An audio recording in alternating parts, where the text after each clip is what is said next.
les amis, voilà, fait, oh, les amis, moi, vous savez comment la journée là s'est passée. Moi, vous savez que c'est à l'intérieur du pays, les gens sont sortis un peu à Abidjan, vraiment, c'était seulement à Yopougon.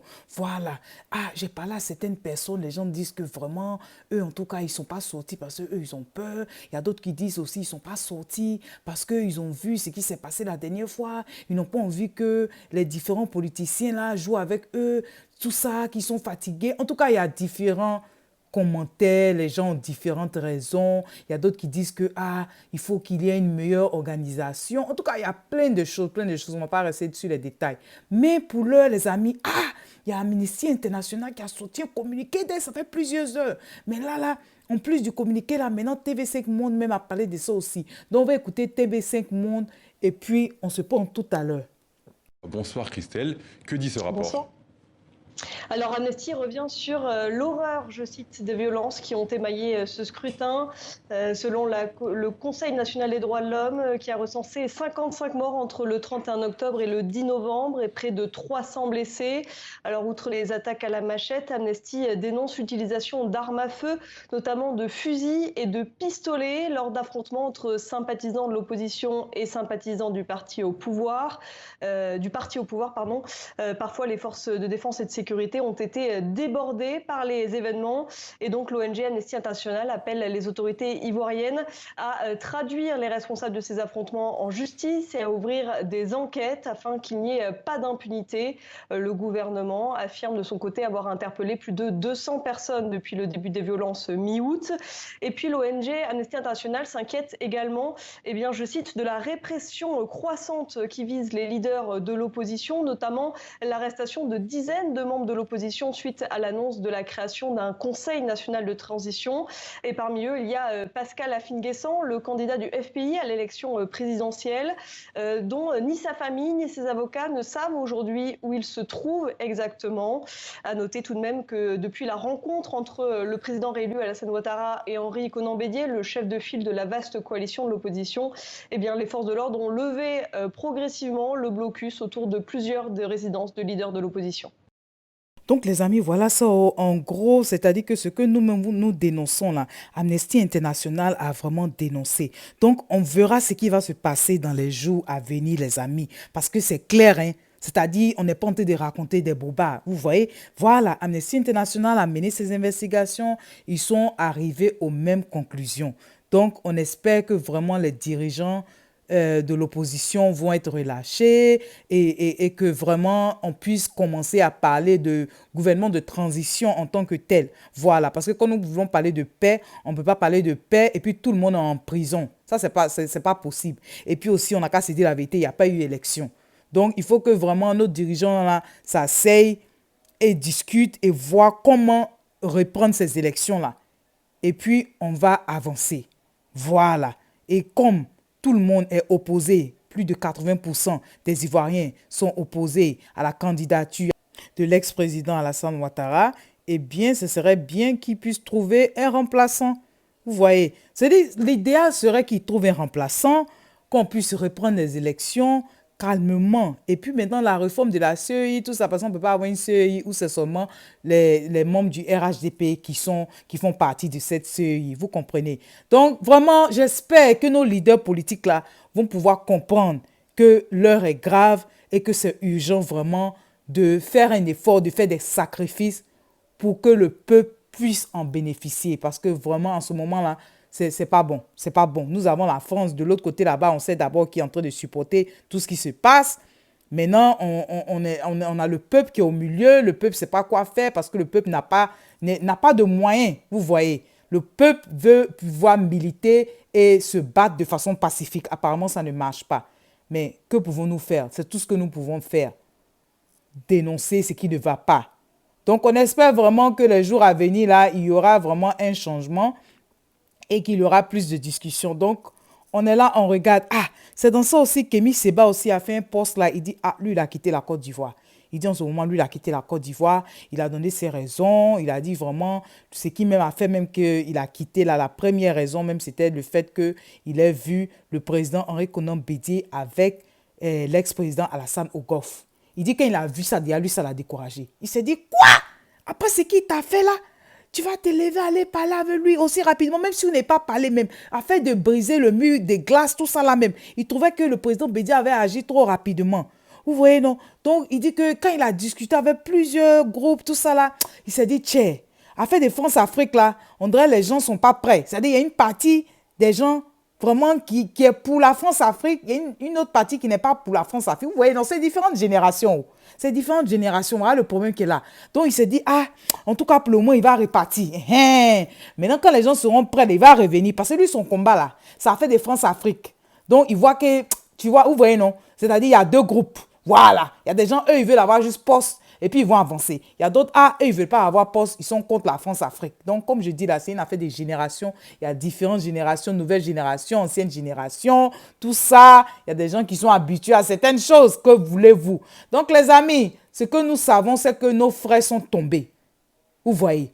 Et que la société, en ce moment-là, est en crise. Que pouvons-nous faire pour retrouver une Côte d'Ivoire réconciliée? Vous voyez? Une Côte d'Ivoire réconciliée parce qu'avant 2010, quand même, malgré le fait que le pays même soit divisé en deux, quand même on arrivait à vivre un peu.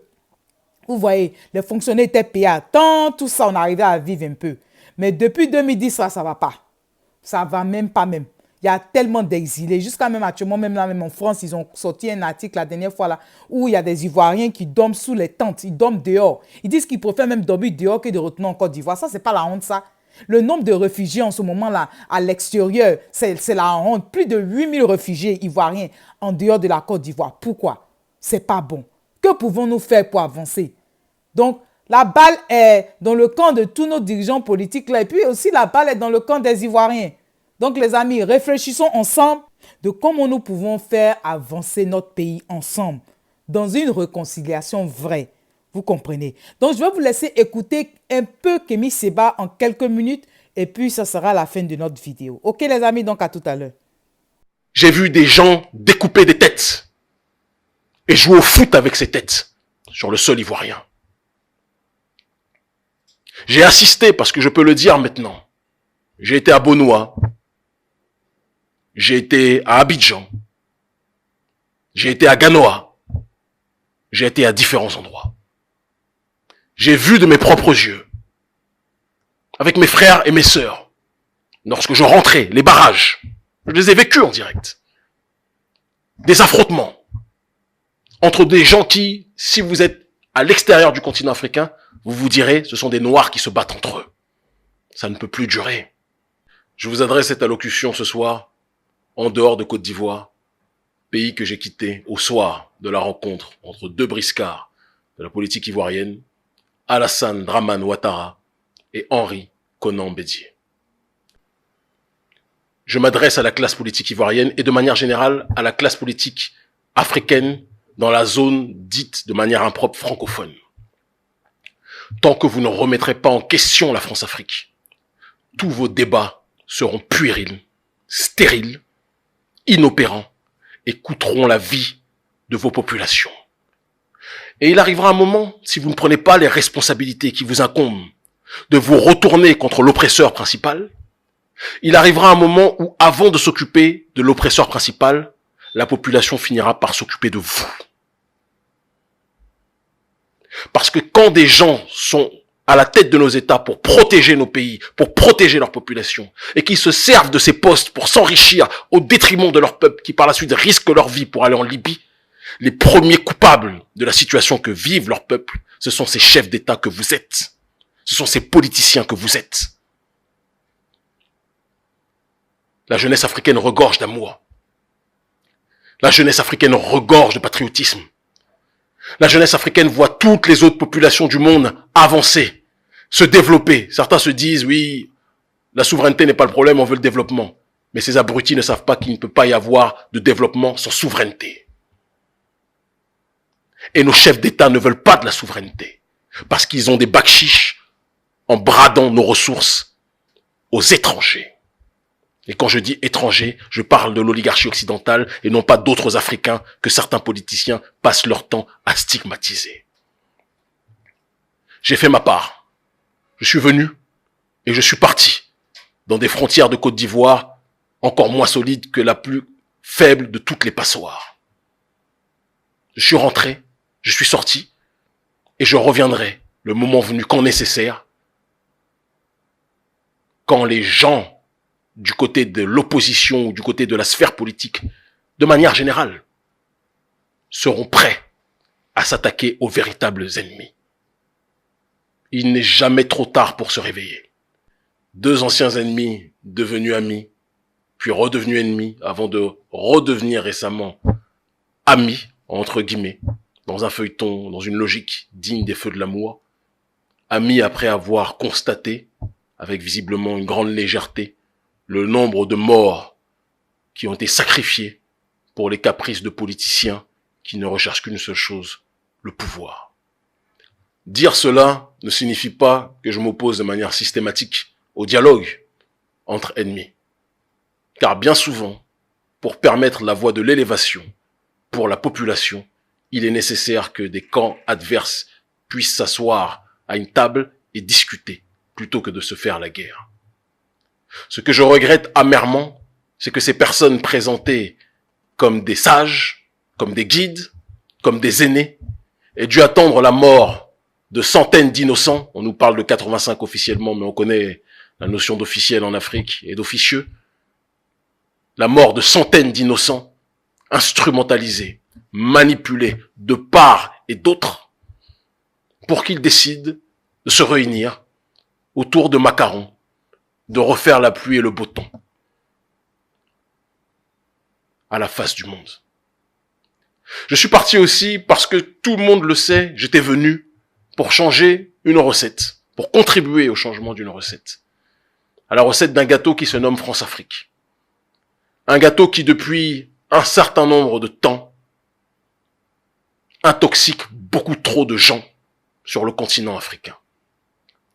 Un gâteau qui fait que certaines personnes, certaines parties ont la part belle, pendant que la population de manière générale est asphyxiée, alors que ce sont les éléments de son sol qui sont utilisés pour que ce gâteau puisse être réalisé.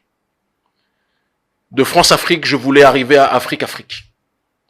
Et donc, par conséquent, comprenant que la Côte d'Ivoire est la capitale centrale en ce début de XXIe siècle de ce néocolonialisme français, lorsque un certain nombre de frères et de sœurs m'ont parlé du fait que le départ de Ouattara pourrait être une opportunité pour que l'on puisse changer le cadre du système dans lequel nous vivions, j'étais plus que jamais partant et prêt à risquer ma vie, raison pour laquelle j'ai bravé des interdits en traversant le Togo, où je suis persona non grata par la dictature de Faure Gnassingbé, en traversant le Ghana et en traversant la Côte d'Ivoire, où là aussi, suite à mes mobilisations contre le néocolonialisme, j'étais de manière injuste et immorale interdit par le régime de Alassane Dramane Ouattara.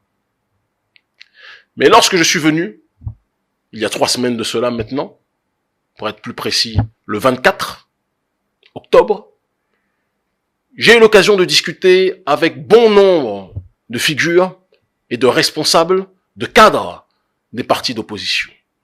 Ah, les amis, coupez des. Si vous voulez suivre le reste là, vous pouvez aller sur la page de Kémy Séba pour suivre ça. C'est long. Il a parlé pendant au moins 25 minutes. Tchaï! Il a parlé de. Hey! Ah, souvent, les amis, la vérité, ça rougit les yeux, mais ça ne casse pas des. Mon cher, souvent même c'est bon, mais quand les gens de l'extérieur aussi regardent un peu ton affaire et puis ils mettent leur bouche dedans là, souvent c'est pas mal, au moins ils vont ouvrir nos yeux. Dans nos yeux là, ah, il faut que ça soit ouvert, oh, les amis. Donc en gros, Kémy Séba dit on n'est pas prêt, oh. La honte de ça. Et les amis, on doit relever les défis, oh.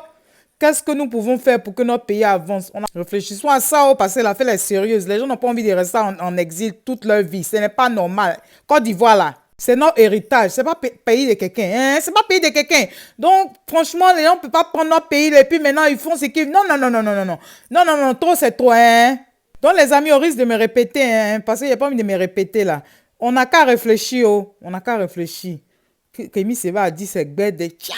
Il a dit le gbé, oh. C'est pour ça qu'on dit affaire là, c'est nous, on peut régler notre affaire au pays où vous voulez compter sur quelqu'un là. Ah! Si la personne dit, mon veille, il te laisse là, il te laisse là. Donc nous, on doit régler nos problèmes, oh, les amis, réglons nos problèmes.